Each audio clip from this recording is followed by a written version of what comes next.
that it does afford people closure or comfort. Our pets do come forward also.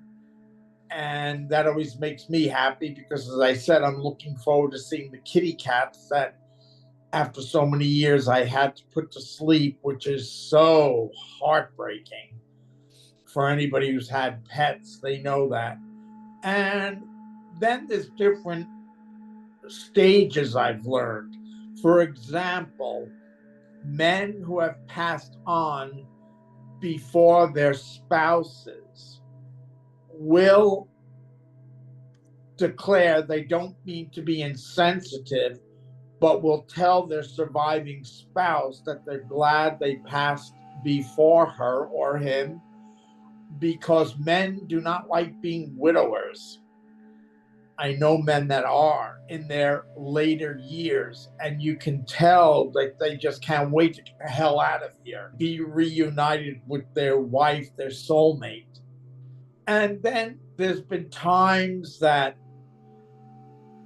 souls come through that weren't very nice here and try to extend the olive branch and make amends to loved ones here. And one of the things that I think is super comforting about your message is that you explain that when you talk to people, you read people, one of the things that they're concerned about is that the souls on the other side are going to be gone when they die. They'll already have reincarnated. But you've explained that souls wait for us, these soul families wait Yeah. until everybody comes back. So it's very unusual to hear this. I would love for you, from your perspective and knowledge, to explain this to us.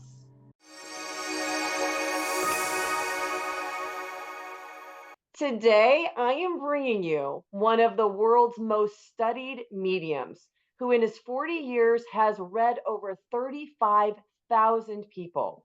He is also a New York Times best-selling author of several books, including Lessons from the Light and Ask George Anything, which are my personal books out of my copy because they have been a huge part of my spiritual growth and development for many, many years. And so today, you are going to be lucky enough to hear his perspective of what the other side is really and truly like after talking to all of these souls for all of these years. So, George Anderson, welcome. I am so excited to talk to you today.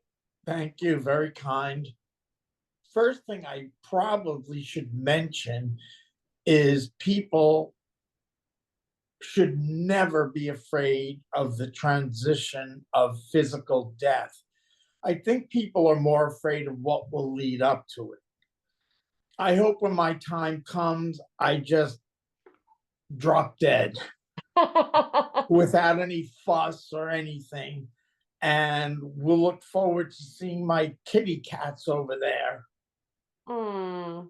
I love that you're starting that with this because I am a huge proponent. A big part of the reason that I have this channel is because I want people to understand that death is just a transition. It It's something is. we've done so many times, and our loved ones always love us. They never leave us.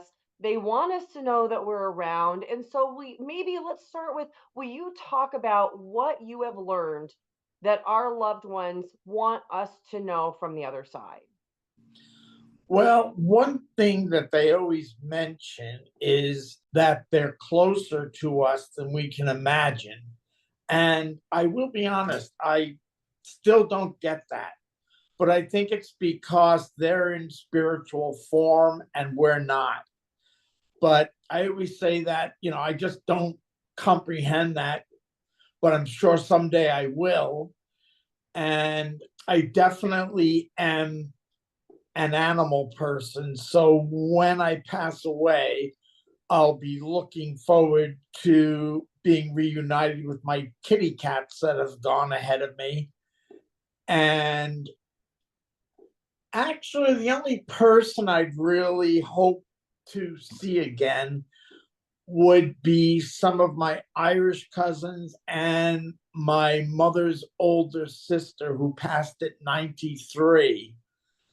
And we had a very nice relationship, but it's interesting. I was in Newport, right, Rhode Island recently, and we were in, the one of the mansions, the Marble House, and in the gift shop, I just kept feeling her around me because I was looking at things that I know she would have liked, and I always used to buy her something and send it to her. And so that would be one soul I'd be looking forward to seeing. I have to admit, I'm really not a people person. So, and I did grow up in what I would consider a toxic or dysfunctional home. It, like a tale of two cities. It was the best times and it was the worst of times also. But it's just that the best of times were never constant. So you didn't know what to expect from day to day. And I did attend Catholic school, but I'm talking about pre Vatican II, which I was never a fan of and still am not. I do attend Mass on Sunday, but it's the traditional Latin Mass. I'm not into any of that hippie nonsense. And at least there, I feel a sense of being at home and feeling peaceful and tranquil with it. And had a minor, what do I say? I don't want to say heart attack because I didn't have a heart attack. But the priest who does it's quite evident he's very sincere and devout in what he does.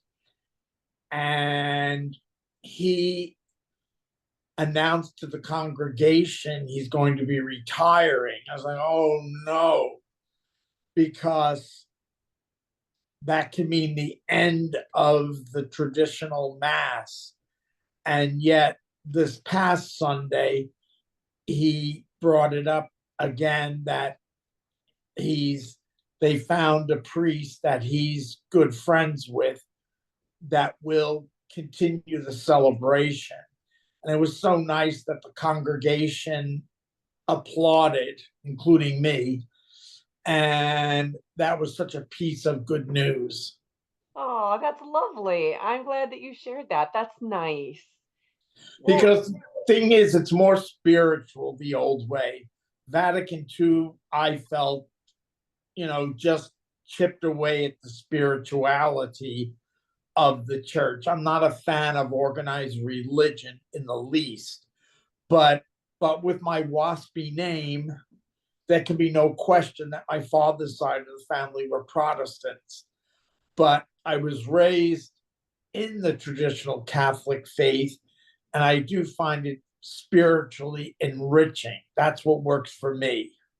yeah, that's wonderful. I think everybody should seek out and find what is spiritually enriching for them, and it's different for everybody. Oh, of course. I certainly have at times when I used to visit relatives in Scotland, they're all Presbyterians, but I would go to their service with them. It wouldn't be something I desired to do every Sunday, but I certainly felt a sense of respect for them if that's what works for them. And Mm-hmm. that would again be on my father's side. Okay. So I know that you're growing up in this religious household, and then you have an illness. When you're 6 years old, you get chicken pox, which quickly turns into something more deadly. Is this the beginning of your spiritual awakening? I would have to assume yes, because the chicken pox knocked me on my rear, and I I was out of school for a period of time. I was in the first grade, and one of the doctors I remember had referred to as chicken pox encephalitis because I lost my ability to walk and maneuver. So when it started to clear, I remember being very excited that I could stand up again on my own. But it was after that that the spirituality of the ability started to manifest itself. And different scientists and individuals I have had the pleasure of working with in the past did offer theories. They assume I might be using 20% more of my brain, but I did a seminar with Dr. Eben Alexander in Pennsylvania a few years ago.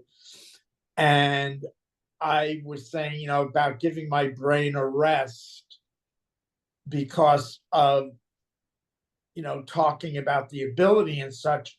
And he says, I don't think it works off your brain. I think it works off your subconscious. And I never thought about that, but I am inclined to believe that he hit the nail on the head. Yeah, and for people that don't know, Dr. Eben Alexander is a neurosurgeon who had an extremely unusual near-death experience. I actually interviewed him on the show, and I haven't released his interview yet, but he is fascinating, and he said the same thing to me about believing that these experiences originate in our consciousness, which does make a lot of Yeah. sense. Yeah, he's a fantastic guy.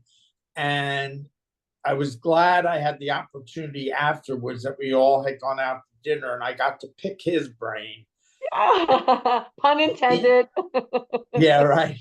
And when he said the subconscious, or probably the third eye or the pineal gland or whatever they call it inside our heads, and ironically, I still have my soft spot as well. Really?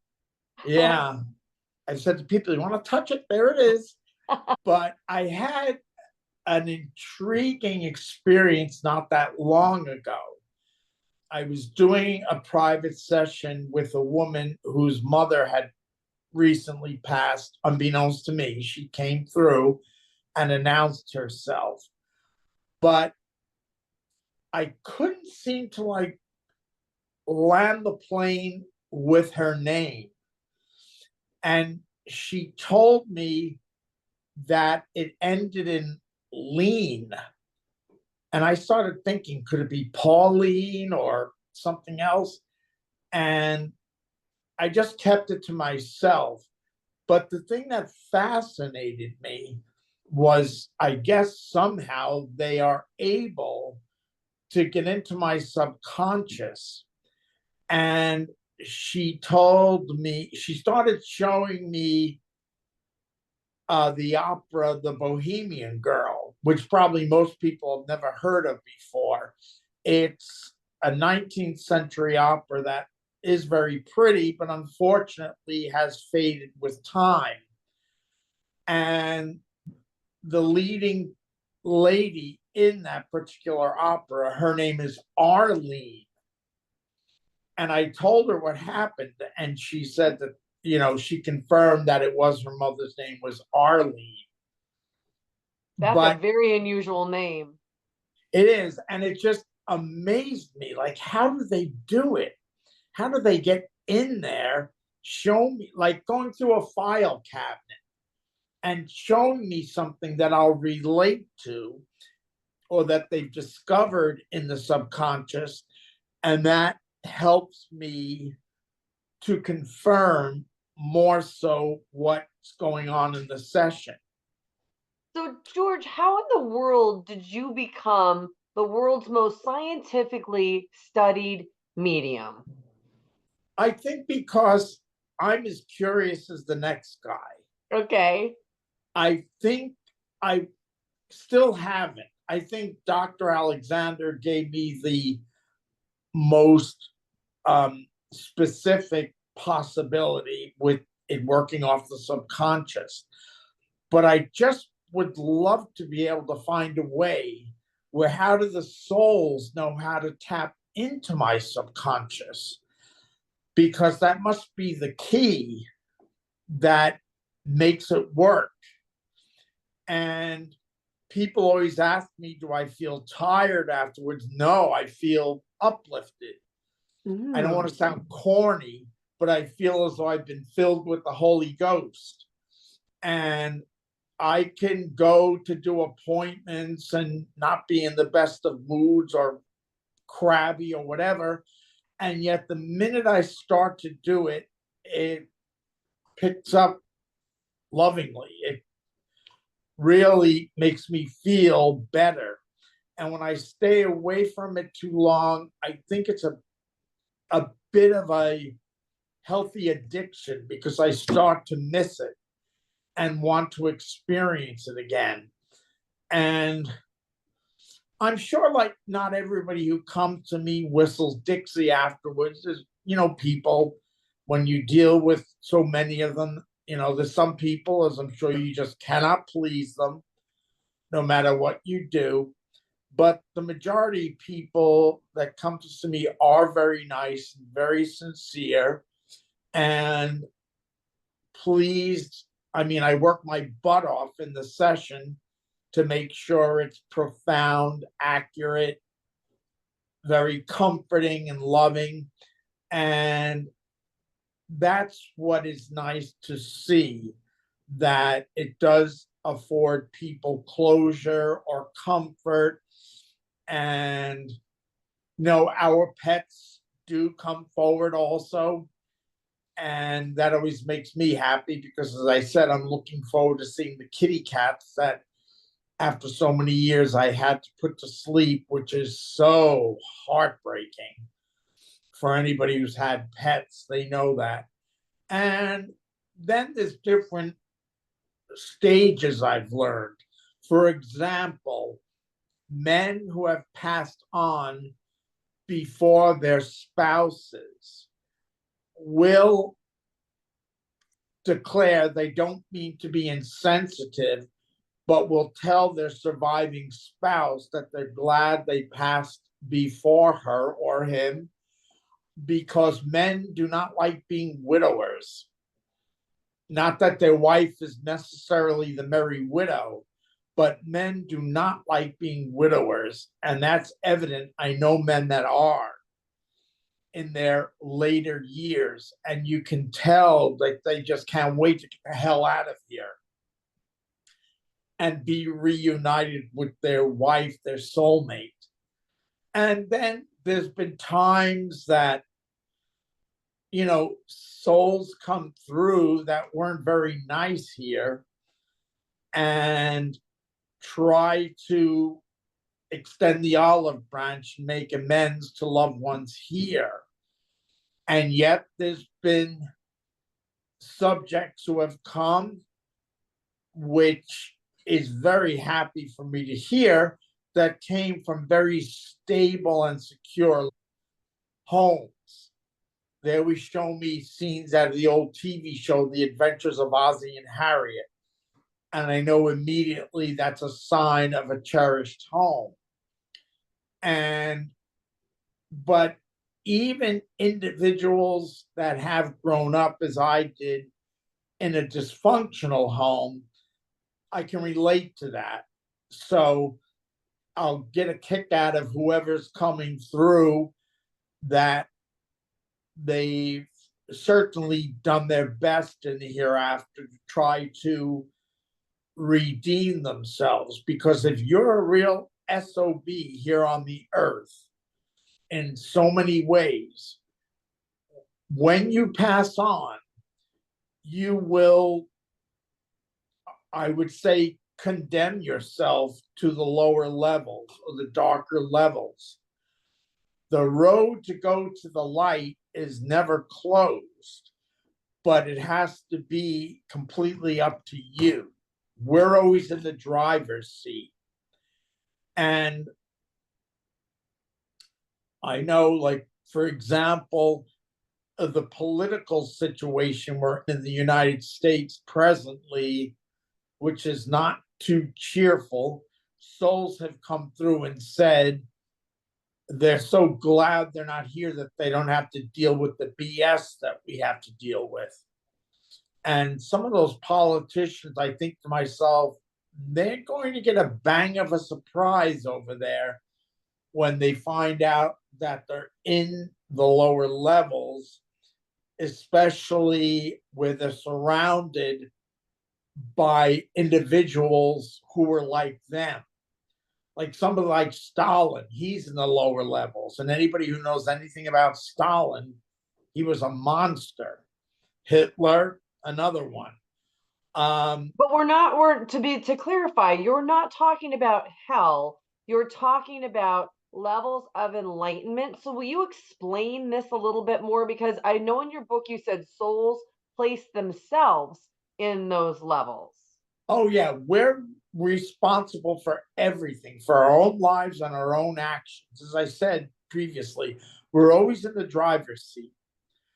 But if there may be people who don't believe in a hereafter, but karma catches up to you one way or another and bites you on the rear. But there are souls in those lower levels who, in essence, have been there for centuries, as we would see it, even though they have no conception of time that we do. But again, different angelic or good souls will go down to the level. I mean, if you want to call it hell, you can, but it's not fire and brimstone. It's cold, it's damp, it's very uninviting. And they probably, from their faults here on the earth or the way they live, they'll take on an unpleasant look.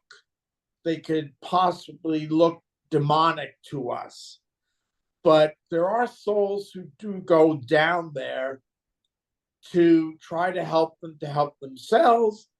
And, the soul there in the lower levels, some of them said, I'm not interested. And they just, the soul that tries to help goes back into the light. Will But you explain a little bit about what the life review is for all souls? Because I think this will be really helpful in helping people to understand why somebody might put themselves in one of these lower dimensions. well, the thing is, as I said, you have to be a real SOB here and lacking in compassion. One time, which I never heard of before, even though I attended 12 years of Catholic school, I questioned over there, why does this always make me feel so good? And they said that's because the souls that are coming through are under the auspices over there, or the law of the seven fruits of the Holy Ghost. And that's the highest and best virtues anybody would love to be absorbed in. And people's souls over there certainly have redeemed themselves.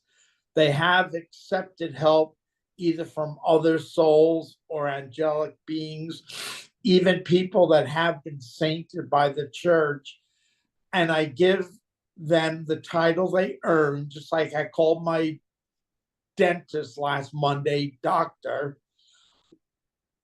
But I think what people find so difficult is, it's like the Titanic, every man for himself. We have to learn it for ourselves. We have to find it for ourselves. For example, I grew up in an impatient household. I'm not a patient person. And it's probably one of my things to try to learn here. But so many people do things here without thinking that there may be, it'll come back to haunt them, so to speak. Like cruelty to animals is definitely something the souls in the hereafter say is a big no. And yet there are still people who will mistreat them, with cruelty or still. I mean, my brother used to go hunting and I used to have a stroke every time he did. I said, that's really terrible. I mean, if you have to do it for your survival, it's okay. Because I mean, hey, if I feel like Burger King, I go to it. I don't worry about how the meat got there. So I don't want anybody to think I'm Holy Joe. But I used to say to him, how can you go and hunt down some poor animal and shoot it? What pleasure do you get out of that? I mean, I can't see anything of that. There are people that still do it. It may be for survival purposes, which again, if you survive how you can, if you're in a drastic situation, but then there's a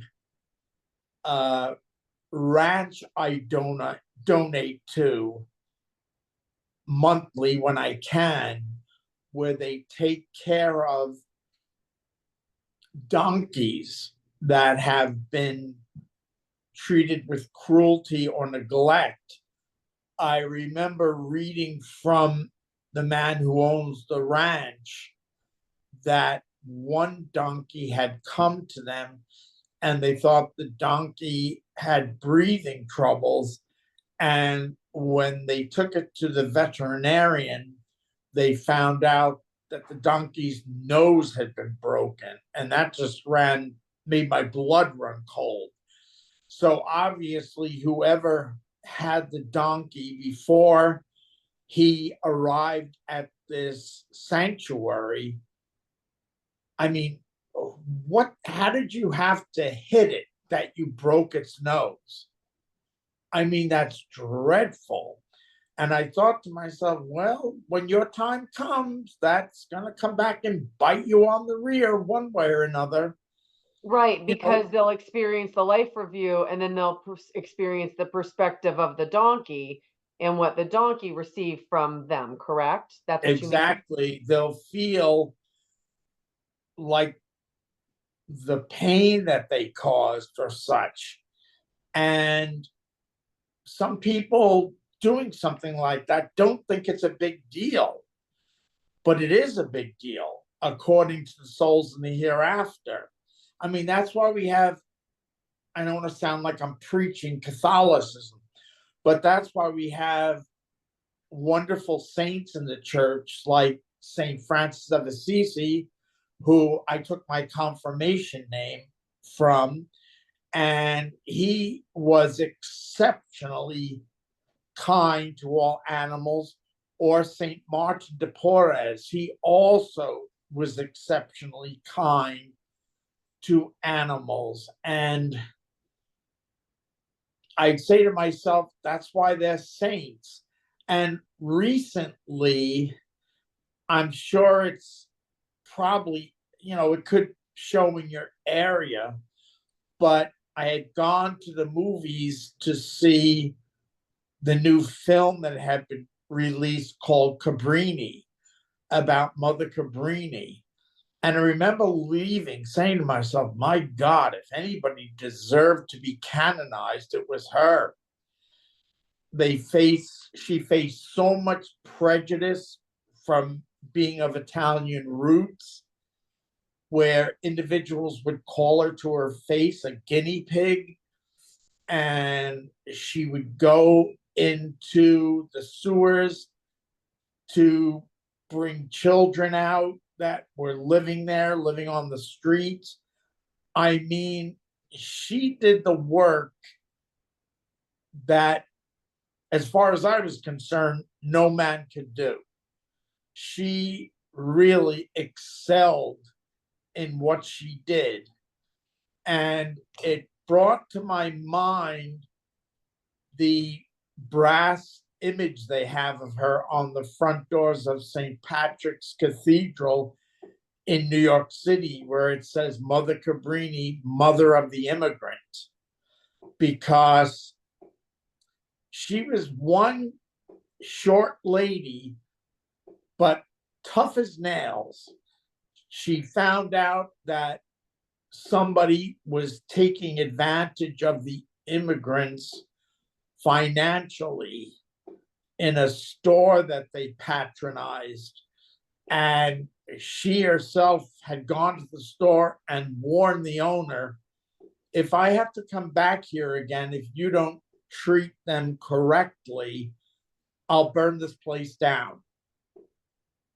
And, she just was an amazing woman, amazing individual. She founded the Missionary Sisters of the Sacred Heart. That was her order. And really, certainly deserved the perpetual light in the hereafter. She earned it. And even I was amazed. There's so much that she did I couldn't do. Wow. I've never heard of her before. Yeah, they came out I don't know if they're still showing it, but they came out. The film is entitled Cabrini. I'm sure eventually it'll end up on cable or something where you can see it. But it's just marvelous that what she did and the struggle she had gone through and the men she had to deal with, in authority in that, who just treated her as though she was a nuisance. And she was quite a woman. Wow. One of the things that really struck me from your book is a statement that you made that the souls on the other side have shared with you that the ultimate destination is to come closer to the infinite light. So this kind of Exactly. ties back into those dimensions you were talking about. So will you explain what you've learned from the souls about this? Well, most of the souls are average Joes like us. And when they go to the hereafter, it may not happen right away, but eventually it will, that they do their life review and they get to experience the joyfulness that they brought into other people's lives here or animals. But they also, when they're doing the review, it's like watching a moving picture, and it slows down at the parts where you could have been a better individual or that you might have handled something incorrectly. And it's not a judgment, it's not to make you feel bad about yourself. It's to help you to understand and grow over there, where you become greater in the perpetual or infinite light.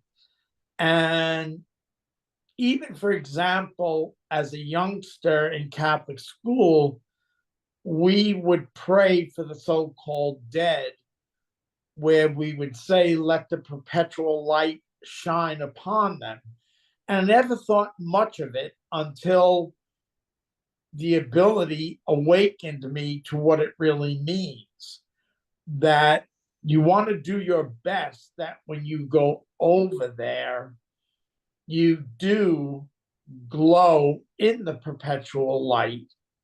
It's a loving, wonderful existence. That's why I always tell people, don't be afraid. And as much as they miss the physical presence of their loved ones, you will be reunited eventually. Eventually, we all have to head that way.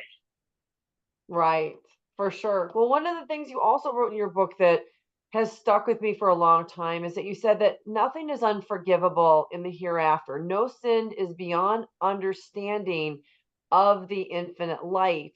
So my question is, what is your standing about judgment? Well, I'll be honest with you. I'm inclined to say that forgiveness is overrated. I have souls over there who were certainly not nice to me when they were on the earth. I'm sure they've passed on by now. And one of them I actually felt around me one night seeking my forgiveness. And I just said, do me a favor and take a hike back to the darker levels where you belong. I don't forgive you, and I won't forgive you when I get over there either. Again, it's completely up to us. We've been taught to forgive, that is greater. And I think one session I do remember, a woman had a dreadful marriage, and her husband had come through during the session. He was a real SOB. And I said to her, even though I know he was seeking her forgiveness, I said to her, from my perspective, I feel forgiveness is overrated. I don't think anybody who's had a child murdered or something of that nature, if you can find yourself to forgive, that's up to you. But I don't think we're expected to, or we shouldn't be expected to. And after the session, she was actually comforted by the fact I told her that I believe forgiveness is overrated, because she really didn't want to, feel she had to forgive her spouse, that if she didn't, she wouldn't be received into the infinite light. And I mean, if Christ could forgive, we should be able to, but it's a matter of choice. Yeah, everything is a free will choice for sure. Yeah, Well, exactly. I think that's the trouble people have with death and the hereafter. Some don't even believe in it, but eventually they're going to, because when you learn it for yourself, you realize that it is what it is. But I think so many people have misconceptions about it.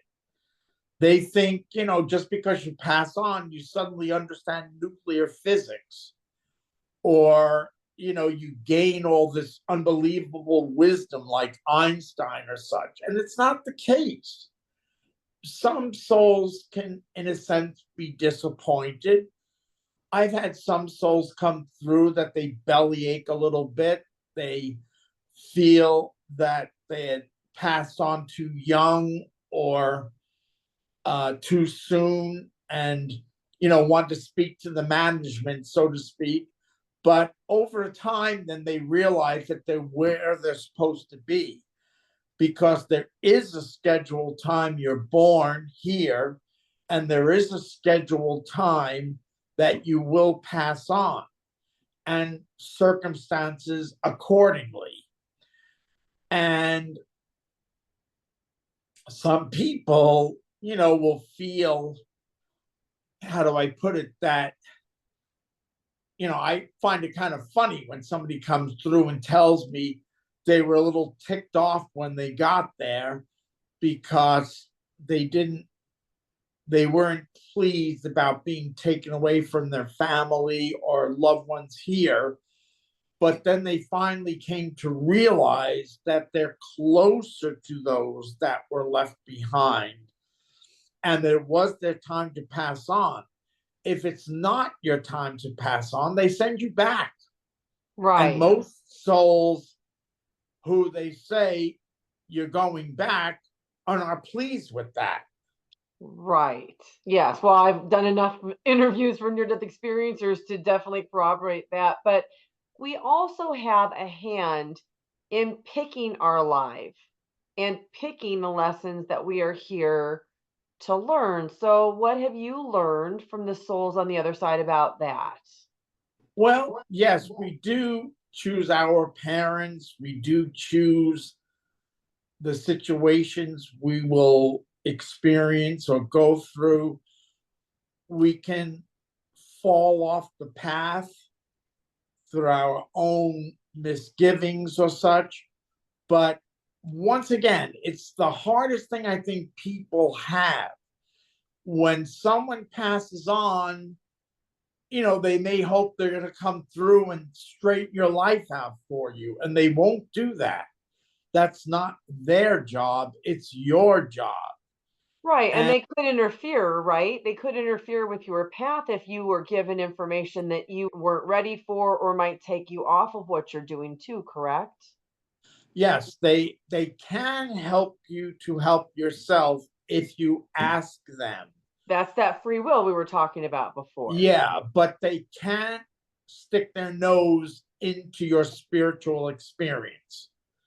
God himself can't do it, because everybody is their own unique individual soul that learns for themselves. And, we go through it every day. As I said, I'm not the most patient person in the world, and you've never driven with me. So I wouldn't say I'm the nicest individual on the road, but I certainly don't go out of my way to be unkind. I'm not a people person. When I'm out in public, I do try my best to be polite and endearing. But let's be honest, people can get on your nerves. Well, as long as we're talking about people getting on our nerves, let's talk about soul families and soul groups, because you talk in your books about how we travel in these soul families and soul groups. And one of the things that I think is super comforting about your message is that you explain that when you talk to people, you read people, one of the things that they're concerned about is that the souls on the other side are going to be gone when they die. They'll already have reincarnated, but you've explained that souls wait for us, these soul families wait Yeah. until everybody comes back. So it's very unusual to hear this. I would love for you, from your perspective and knowledge, to explain this to us. Well, for example, there's no conception of time there as we know it. So even if we pass 50 years after a loved one, chances are they'll still be there, because it's not recommended by the souls that we make the decision to come back here immediately, even though some souls do. Sometimes it's best to spend some time there and take a rest and reflect on yourself and on your life before making that ultimate decision. At the age of 21, my father had a near death experience, and he suffered it. He worked for the Pennsylvania Railroad, and he suffered a dreadful accident where he told me at the time he felt he was an atheist, and he was called in for emergency surgery. And the doctor kept saying to the nurse, keep him awake. He can't go to sleep. I guess they were probably afraid if he fell asleep, he'd be out of here. So the nurse, he said, kept tapping on his face. And I was named after him. So she kept saying, George, you have to stay awake. You have to stay awake.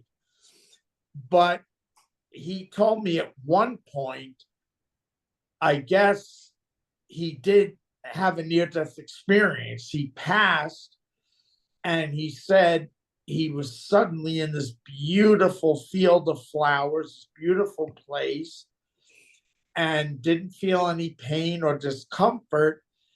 And he was just running. He didn't know where he was running to. He didn't see any of his own relatives or people he knew, but he spoke of two men up ahead that were in what we would understand as white tunics.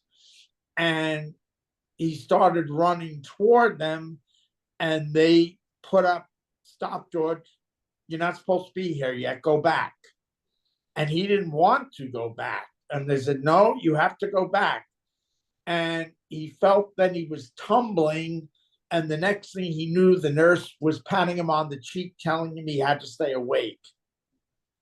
So souls get there and, maybe not be thrilled that they're there.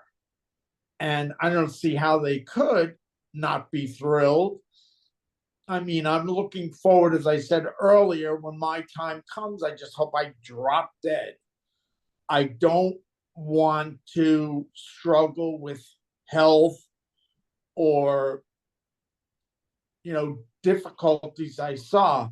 As a matter of fact, Robert, who you met before this, his mom, may she rest in peace, she passed on and she wanted to speak to me personally, but privately over the phone one night, which I found very complimentary. She was a wonderful individual.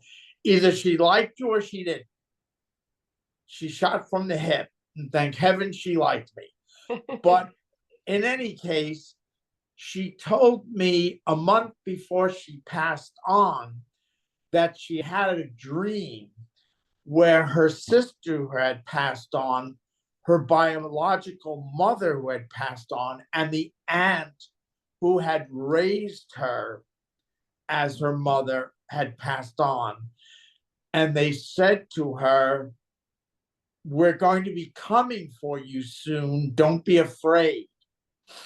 And the following month, she passed on in her sleep. The poor woman struggled with Parkinson's.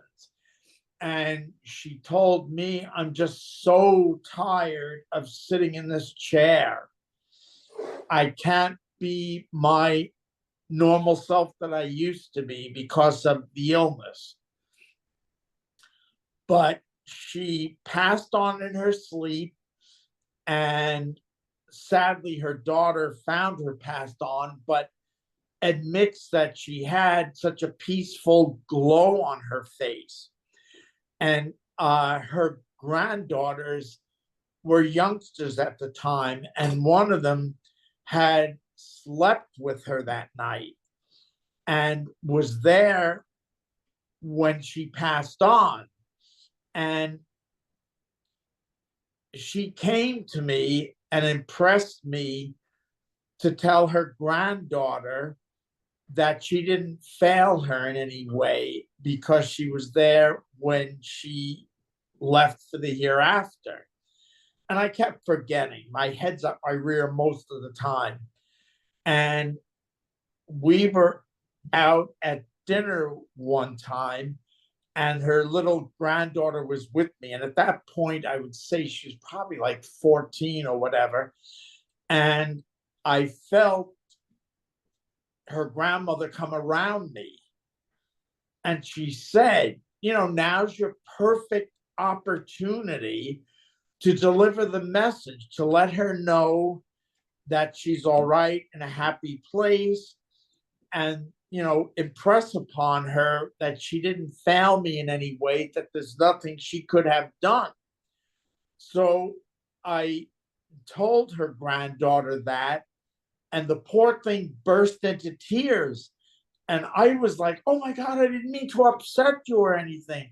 And she said, no, those are tears of joyfulness, because that was something that had preyed on her mind, that her grandmother passed on next to her and she didn't hear or see anything. And I was so glad then that I did give her the message, but her grandmother was on my rear about it several times. I kept forgetting.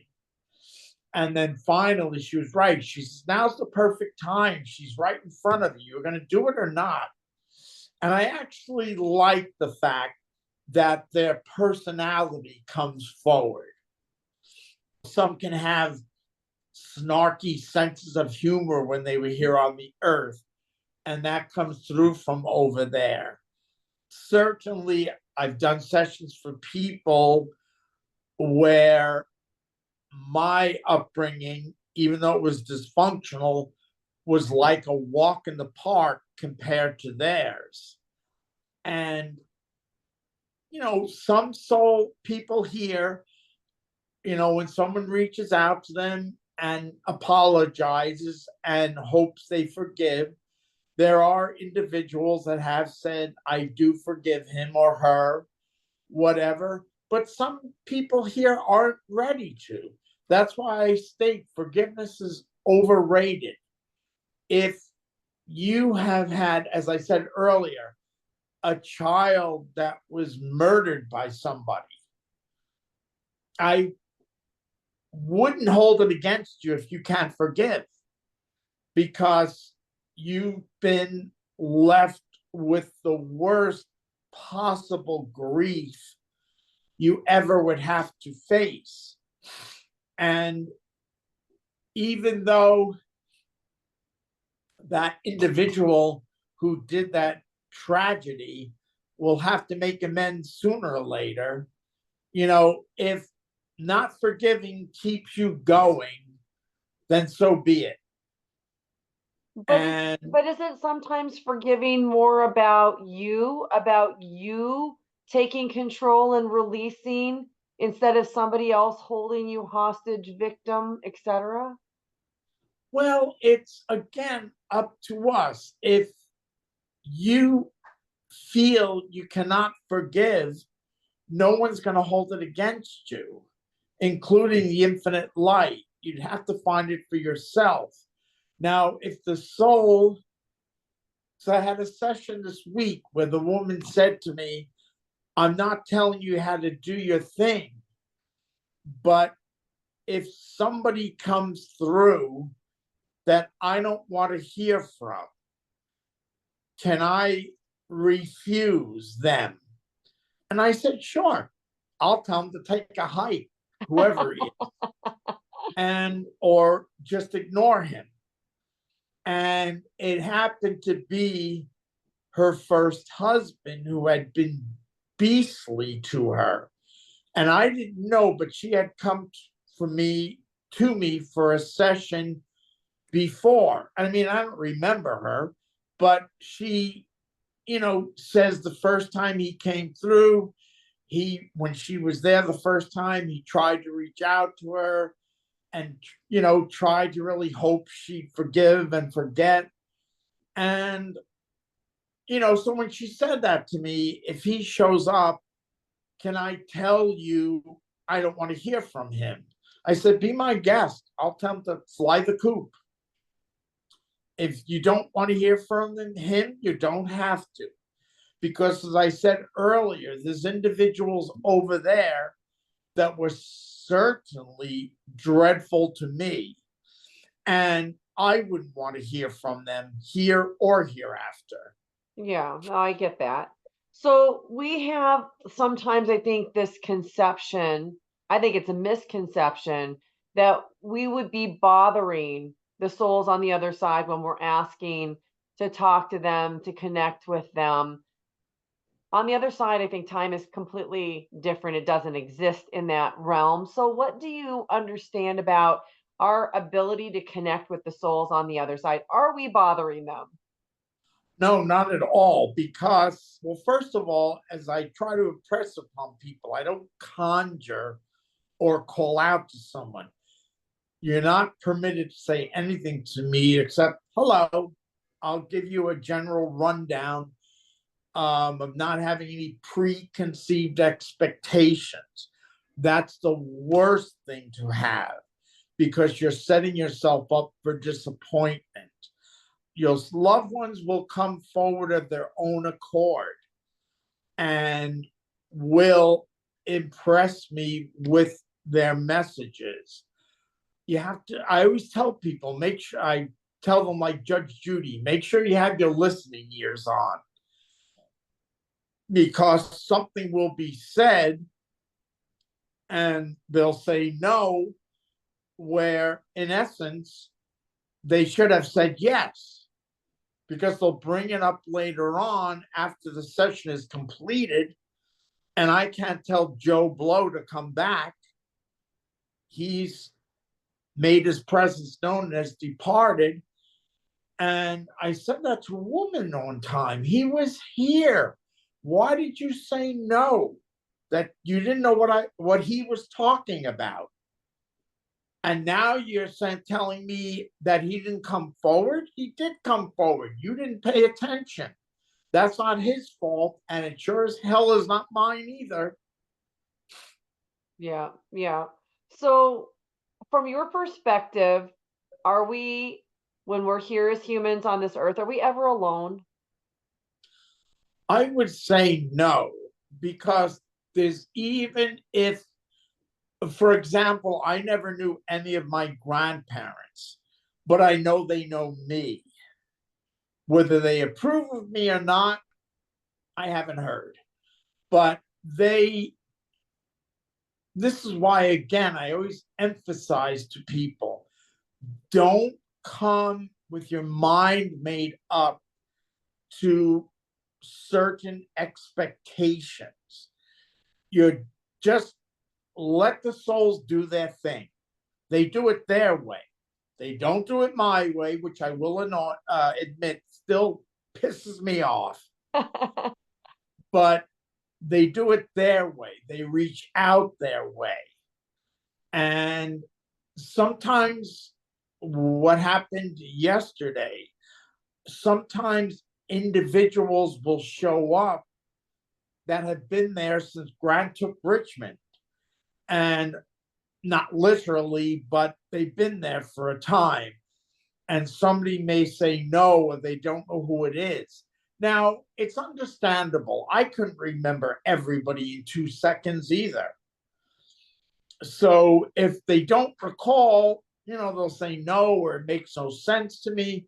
But then when they have a chance to revisit their tape where they're not involved in the initial moment, then they may realize who it is. And I'm always pleased with the people who do get back to us and say, I spoke about somebody by the name of Ruth, and I said no. And I played the tape for a relative here, and they recognized her right away and said, how could you not have recognized her? And then they feel dreadful, but it happens that you just don't recognize everybody instantaneously. Sure. You know what's interesting? You just made me think of something I don't think I've ever thought of before with the medium. But for you, a lot of times you don't get a large amount of confirmation from the readings that you're giving because people are either realizing things later, your session is short, you only have the time to bring through. So, in hindsight, can you share with us maybe what was one of the very memorable confirmations you got later after you did a reading with somebody? Actually, somebody I had done this week, her husband came forward and told me his name was David. And then he said there was also another David there with him who had passed on young by today's standards. And I always tell people, by today's standards, I feel anybody who passes on less than 70, that's young by today's standards. And she said yes, that she recognized, but then she, for some reason, thought the individual's name was not David, it was Dale. And I said, well, I heard David, and your husband was David, and he confirmed it because they were relatives. And she said, no, I think it's Dale. I said, all right, I'll leave it with you. I'm not going to, make an issue about it. But she sent an email today where she stated indeed what she found out, it was David, it wasn't Dale. She actually misconstrued. And I was very thankful that she did that for me because I know what I heard. And her husband reinforced it. So, yes, that happens sometimes. You can't remember everybody in 2 seconds. As I just said, I couldn't do it. Right. Right. And I mean, I've done my family's genealogy. I would hope that if I saw somebody that did a session with me as I do, I would remember everybody. I used to say, like, when the name John would come through in a session, I'd always get kind of cynical, thinking, oh, come on, everybody knows that John passed on. And I would say it, and the soul would give me an argument, say, well, what do you want me to do? Change my name to Fritz because you think that's less common? My name is John. I said, all right. So I would say to the subject, to be honest with you, I'm the only one that doesn't know a John passed on. And then one day it hit me. I did know somebody personally by the name of John who had passed on. So, you can't help but get a little cynical when the names come through that are very easy, like Mary, John, whatever, because you just assume everybody knows somebody by that name, particularly in family. But I felt bad then that I was always saying, well, I don't know what John passed on, so I'll leave it with you anyway. And then the soul came to me and said, well, what about me? And I was like, oh, shoot, I completely forgot about him. And he was a Franciscan priest I knew and had passed away in a dreadful vehicle accident. And I never thought of him. And I knew him and he knew what I did. He used to attend some of my group sessions as well. And I had to kick myself in the pants and say, you do know what John passed on. But also in my family, there was a John Anderson who passed on the Titanic that was a relative of mine. And I said, oh, that's wrong, because all the men, were not allowed to get into the lifeboats. So I looked him up online, and there was indeed a John Anderson that survived the Titanic, but he was one of the oarsmen. He was assigned to Lifeboat 3. So that's how he survived. The ironic thing about him is he got, probably from PTSD, he got a little wacky later in life, and they ended up putting him in a mental hospital. But as I said, it was probably from PTSD. I mean, I don't know how anybody could survive that and not be affected by it.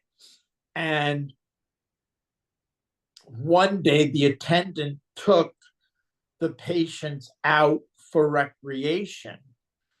And at the end of it, John vanished. And they never knew what happened to him. And finally, they did find him in Liverpool. He ended up drowning in Liverpool Bay or whatever. So I guess, I was hoping he didn't contribute to ending his life, but possibly did. And ironic that he ended up drowning, because so many people he would have witnessed being in that lifeboat facing the physical death under those tragic circumstances. Wow. Well, So, I mean, you can look him up. Just Google in John Anderson, and there's another John I know passed on that I didn't know about, but found out about. And I'm sure now he's all right and in the perpetual light. He probably just couldn't get over it, what he had experienced. And that can happen to souls that are, here. it's very difficult to live with grief, especially if it's somebody uniquely close to you, like a child, a parent, a pet. Everybody struggles with that.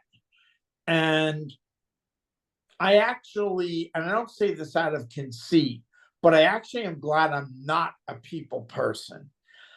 The only time you'll see me bawl my eyes out is if one of my pets has to be put down. Other people, friends I have, I'm glad I'm there for them to deliver messages from their loved ones I knew when they were here on the earth. It's just that it's difficult sometimes to really try to convince them that they're all right and a lovely place, a happy place, and back to their old selves. But, people were selfish. We still want them here as opposed to there. But eventually you're going to join them. Yeah. So, what would you say is the biggest lesson that you have learned from the souls that you've had contact with on the other side? Oh, there's so many of them. I really You can't. can name more than one. You can name. Why don't you just name the top ones that come to your mind? What are the big things that they want us to know? I think the main thing is that, once again, we're responsible for our own lives, our own actions. I don't think anybody viewing this would enjoy being led around by the nose by anybody here or there. I know I wouldn't. And I do remember one time it relatively freaked me out. A man had come to see me, and I kept feeling a woman appearing alongside him. And she told me her name was Mary. And I was like, but I gave it out anyway. And she looked at him, and I felt her point at him. And she impressed me. She said, "That son of a bitch murdered me." And I was like, I don't know if I want to say that or not. So he said to me, "Well, what is this Mary saying?" And I said, "She's saying that you murdered her." And he started flipping out, saying, "Oh, no, I'm innocent, blah, blah, blah." And after that, I started getting phone calls where somebody was telling me they had a bullet with my name on it. And I did call the police, and an officer came to my home at that time.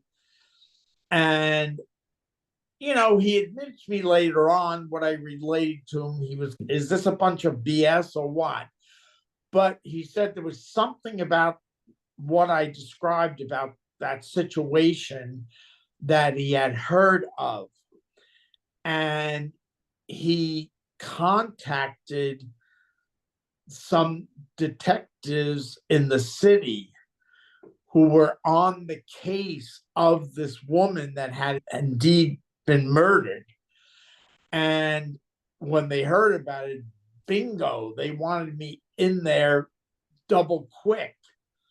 They wanted to know if he ever confessed. I said, "No, he never said that to me. I'm being fair." But the woman told me what she told me.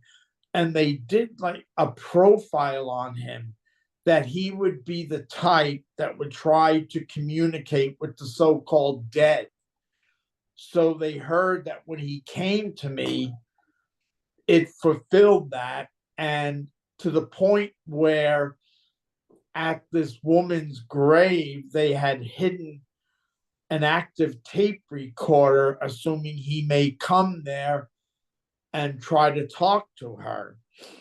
I never know what the outcome of that was, but she insisted that SOB murdered me. And I just handled it you know, a little nervously because when the session was over, he was blocking my way from leaving the room. And fortunately, my nephew had a car that had transmission trouble. And every time he would pull in the driveway and turn the car off, it would make this funny noise. And I heard that. And I guess my nephew must have seen I was whiter than I am. And this individual made me swear I would keep it to myself. And I said, well, these sessions are confidential.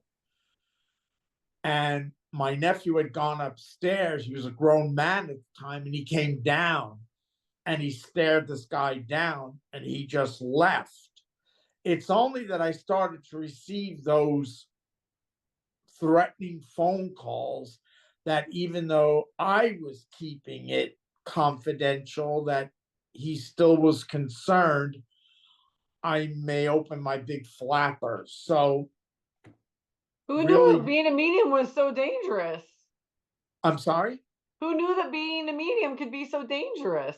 Yeah, it can be because I had a man come through to his wife one time who impressed me that she should be glad that he died because if he had survived, they had a horrible relationship. And he admitted to me that he probably would have ended up killing her, which was dreadful, even though he was seeking her forgiveness in any case. Wow. Well, George, this has been a very interesting conversation. I I'm I so think that we've glad. shared a lot with the audience about all these messages from the other side. Do you have any parting last thought before I help people find you? Well, you can always go on georgeanderson.com if you're interested. That has all the info. And I would just leave the thought I began with. Impress people, never be afraid of the transition called death. It's whether you believe it or not, we're all going to learn it for ourselves one of these days. The thing to realize is that anybody who's passed on, you will be reunited with them again in the spiritual form. But in the meantime, just know that they are all right in a happy, loving place and always with you spiritually. Because people, souls have come through and said, she talked to me all the time. And she said, and the subject will say she does. And the soul admits that they're glad they do that because they're signaling to the soul that they feel their presence in the living soul in this world's subconscious. So that I would leave with people that when the time comes, don't be afraid. Just if you're supposed to go, you'll go. If you're not supposed to go, you won't go. I look forward to my transition, I'll be honest with you. But I've had a few run ins the last few years, health wise, where I wondered, is this it? And here I am. So it's not my time Not yet. your time. Not your time. Yep. I think that's super comforting for people that are listening to know that. Especially for individuals who have lost a precious pet or a youngster, especially under tragic circumstances, or a spouse, especially the men who are here as widowers. Men do not like being widowers. Right, right. Well, George, thank you so much for your time today. I know you don't do a whole lot of interviews. I feel super blessed to have been able to spend this time with you, especially because you've been in my life for a long time. Well, that's very nice of you. Thank you kindly. But as I said to you earlier, I'm just a paint job. just the deliverer and the messenger. Yeah, So, just the instrument. That's all. well, thank you for what you're doing. And thank you, everybody, for watching. Thank you kindly. Next up, check out this playlist of other NDE interviews. Please like and subscribe. It really helps this channel to grow so I can bring you more content. Thank you for watching. I'm so glad you're here.